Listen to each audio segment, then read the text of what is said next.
Ассалаумағалейкум. Қазіргі видеода біз реклама түрлерін көрсететін боламын. Видео арнайы онлайн маркетинг үшін қазір реклама түрлерін көрсетемін. Біз мой объявление бөлімін өткеннен кейін ол жерде рекламировать деген батырма бар. Басамыз. Легкий старт. Бұл топ объявление 3 күнге, яғни сіздің тауарыңыз топта шығып тұрады. Қазір нақты объявление түрлерін көрсетіп өтейін. Сосын қалай жүзеге, яғни қалай шығып тұратынын айтамын. Мынау топ объявление. Біріншісі және топ объявление және поднятие деген бар. Сосын топ объявление, поднятие және VIP объявление деген бар. Енді осыларды көрейік, қалай жүзеге, яғни бұлар қалай шығып тұрады. Мына шығып тұрған объявлениенің барлығы VIP объявление болып саналады. Ол түсінікті болды. Яғни бірінші шығып тұратын, яғни біз университет ашқан кезде шығып тұратын объявление, бұлардың барлығы VIP объявление болады. Егер мына жерде дұрыс жазылған контекст, яғни заголовок дұрыс жазылған болса, және сурет дұрыс болатын болса, сіздің объявлениеңізді көру мүмкіндігі өте жоғары. Енді екінші жарнама түрін көрсетейін.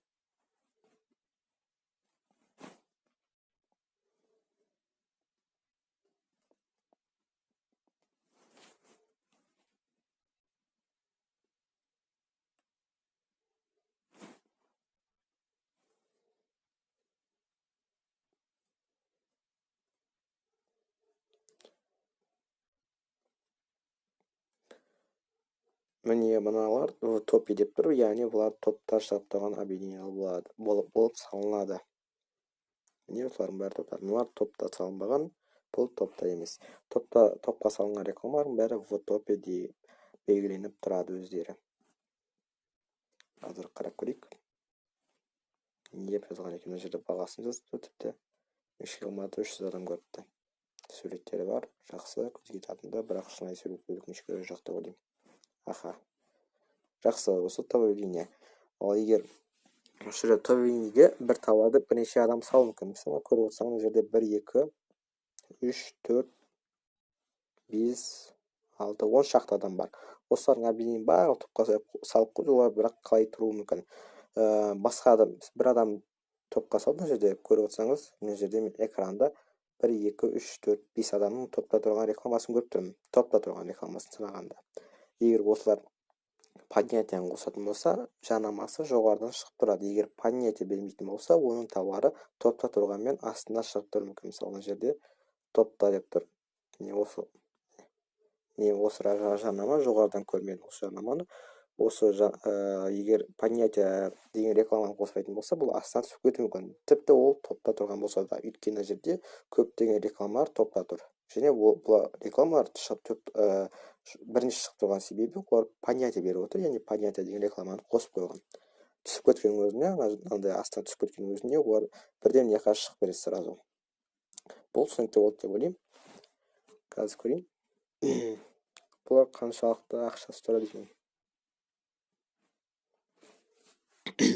Мына жерде пакеттер бар. Мысалы, 200 старт деген пакетте топ объявление 3 күнге 600 теңге.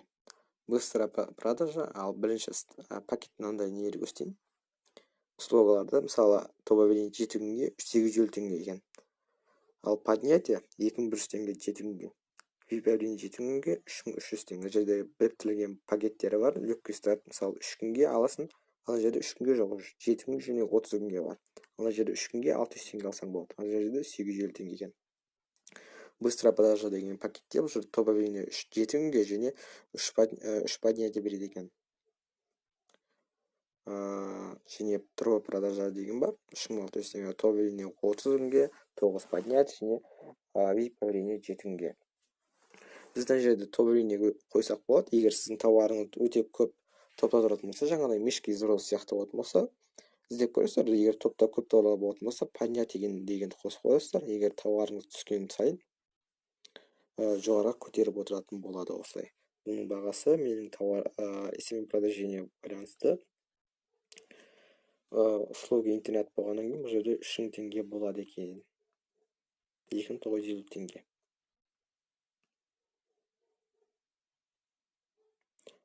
Жақсы, реклама түрлерімен танысып өттік, сіздерге түсінікті болды деп ойлаймын. Және мына жердегі реклама бағалары, яғни көріп отқандарыңыз, бұл сіздің тауарыңызға байланысты, яғни рубрика байланысты, категория, рубрика, категория екеуі синоним сөздері.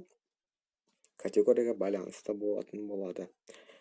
Келесі видеода біз товарды реклама жүзбасында оплата, яғни сол рекламаның ақшасын төлеуді үйренетін болатын боламыз.